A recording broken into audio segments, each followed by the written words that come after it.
নমস্কাৰ বন্ধুবোৰ, মোৰ অনলাইন ক্লাছত আপোনালোকক স্বাগতম। ইয়াত অসমৰ বিভিন্ন প্ৰতিযোগিতামূলক পৰীক্ষা যেনে এডিআৰ গ্ৰেড 3, গ্ৰেড 4 তথা অসম পুলিচ তাৰে সিলেবাস ওয়াইজ বিভিন্ন টপিকৰ ওপৰত ক্লাছ হয়। জিকে, ম্যাথছ, ৰিজনিং। আজি আমি পঢ়িম এটা গুৰুত্বপূৰ্ণ পাৰ্ট ৰিজনিং। ৰিজনিং আজিৰ পৰা আমি আৰম্ভ কৰিম। এইটো হ'ল আপোনাৰ ফাৰ্ষ্ট পাৰ্ট। আমি ইয়াত আজি শিকিম নম্বৰ সিৰিজৰ কেইটামান গুৰুত্বপূৰ্ণ প্ৰশ্ন যিবিলাক আগন্তুক পৰীক্ষাত নিশ্চয় আহিব। Then let's start the class.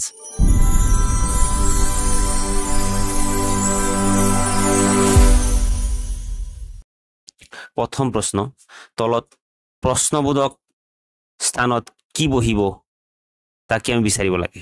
Number সিৰিজ ইয়াত দিয়া আছে 71, 63, 55। তাৰপিছত কি বহিব আমি বিচাৰি ওলাব লাগে। ইয়াত চাইড অপশ্যন দিয়া আছে। এনেকুৱা প্ৰশ্ন কৰিবলৈ বন্ধু আমি প্ৰথমত জানিব লাগিব আমাৰ কি জানিব লাগিব, আমি ভাগ জানিব লাগিব, পূৰণ জানিব লাগিব, আমি যোগ আৰু বিয়োগ আমি জানিব লাগিব। তাৰ লগত আমাৰ বৰ্গ আৰু ঘন মানে স্কয়াৰ আৰু ৰুট ইয়াৰো আমি নলেজ থাকিব লাগিব, কাৰণ গোটেইকেইটা প্ৰয়োগ ইয়াত হ'ব। ইয়াত কোনটো ক'ত ব্যৱহাৰ হ'ব আমি তাকে বিচাৰি ওলাব লাগিব। চাওঁ আমি তো 71, 63 আৰু 55 মানে আমি যদি চাওঁ তো কি হৈছে, কমি গৈছে, তাৰ মানে মাইনাছ হৈছে। কি হৈছে 71, 63 কিমান মাইনাছ হৈছে 8 মাইনাছ 63 পৰা 55 ইয়াতো আকৌ 8 মাইনাছ হৈছে। এতিয়া আমি ধৰিব পাৰিছো যে সিৰিজ হ'ল 8 মাইনাছ যাব, ইয়াতো 8 মাইনাছ, তাৰ মানে 55 পৰা 8 গ'লে কি হ'ব 47। তাৰ মানে আমাৰ শুদ্ধ উত্তৰ হ'ব 47। চাও অপশ্যন এ আছে 47।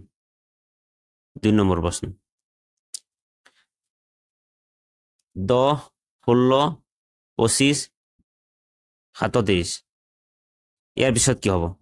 ইয়াতো কি হৈছে বাঢ়ি গৈছে, 10ৰ লগত 6 যোগ কৰিলে 16 হৈছে, 16ৰ লগত 9 যোগ কৰিলে 25 হৈছে, 25ৰ লগত 12 যোগ কৰিলে 37 হৈছে।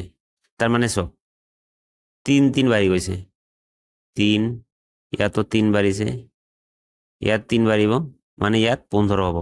তাৰ মানে 37 লগত 15 যোগ কৰিলে যি হ'ব ই আনসাৰ হ'ব। 15 যোগ কৰিলে পাম আমি 2, 5। তাৰ মানে আনসাৰ হ'ব 52। Right answer option B. 3 নম্বৰ প্ৰশ্ন,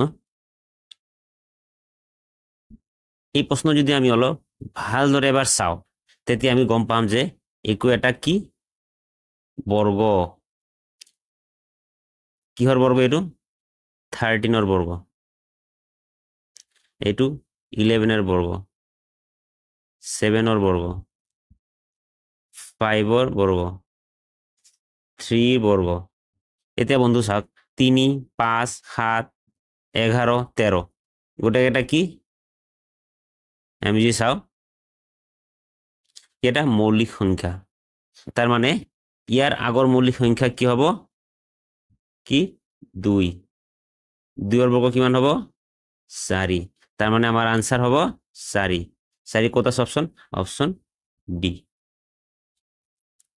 4 নম্বৰ প্ৰশ্ন, কি আছে 9, 18, 36, 72 আৰু 144। বন্ধুবোৰ চাব 9ৰ লগত আমি যদি 2 হৰণ কৰো তো কি পাম আমি 18। 18ৰ লগত 2 হৰণ কৰিলে পাম আমি 36। 36ৰ লগত 2 হৰণ কৰিলে আমি পাম 72। 72ৰ লগত আকৌ যদি আমি 2 হৰণ কৰো কি পাম 144। 144 লগত 2 হৰণ কৰিলে যি ওলাব এইটোই আমাৰ আনসাৰ হ'ব কিমান হ'ব 882 তো আমাৰ আনসাৰ হ'ব 882 অপশন এ 5 নম্বৰ প্ৰশ্ন 7 10 14 19 question mark 32 এতিয়া চাও বন্ধু আমি কিমান 3 ডিফারেন্স হৈছে ইয়াৰ পিছত 4 5 obviously ইয়াত 6 হ'ব 19 লগত 6 আমি এড কৰিলে কিমান হ'ব 25 তাৰ মানে আমাৰ আনসাৰ হ'ব 25 অপশন সি আছে 6 নম্বৰ প্ৰশ্ন বন্ধুবোৰ প্ৰশ্নবোৰ আজি অলপ ইজি ৰাখিছো কাৰণ প্ৰথম ক্লাস ইয়াৰ পিছত লাহে লাহে আপোনালোকে টান কোৱেশ্চন পাব 6 নম্বৰ প্ৰশ্ন ইয়াৰ চাক 2 5 11 23 47 চাক 2 কিমান পাইছো আমি +3 +6 প্লাস কিমান 12 প্লাস কিমান 24 ইয়াত হ'ব প্লাস 48 তো 47 এর লগত 48 এড কৰিলে কিমান পাম আমি 59 তাৰ মানে আমাৰ আনসাৰ হ'ব 95 অপশন এ 7 নম্বৰ প্ৰশ্ন 2 6 12 20 30 42 আৰু 56 চাওক ইয়াত 4 ডিফারেন্স হৈছে ইয়াত আমি পাইছো 6 8 10 12 12 পিছত 14 ইয়াত হ'ব 16 তো 56 প্লাস 16 কিমান হৈ আছে 2 7 72 আমার आंसर হবে অপশন সি 8 নম্বর প্রশ্ন 36 100 196 বন্ধুবর চাব এইবিলাক এটা এটা বর্গ এটু হল 14 এর বর্গ এটু হল 10 এর বর্গ এটু 6 এর বর্গ তো চাক ডিফারেন্স কিমান কিমান গৈ আছে 4 ডিফারেন্স ইয়াত 4 ডিফারেন্স মানে প্লাস 4 4 হৈ গৈছে তারমানে ইয়াত +4 কিমান হ'ব 18 18 স্কয়ার 18 স্কয়ার জি হ'ব এইটো রাইট 18 স্কয়ার আমি জানো কিমান 3 2 4 আমার অপশন সি 9 নম্বর প্রশ্ন 6 13 18 25 30 37 কোয়েশ্চন তো এবার আমি ডিফারেন্স চাও কিমান 7 ইয়ার ডিফারেন্স 5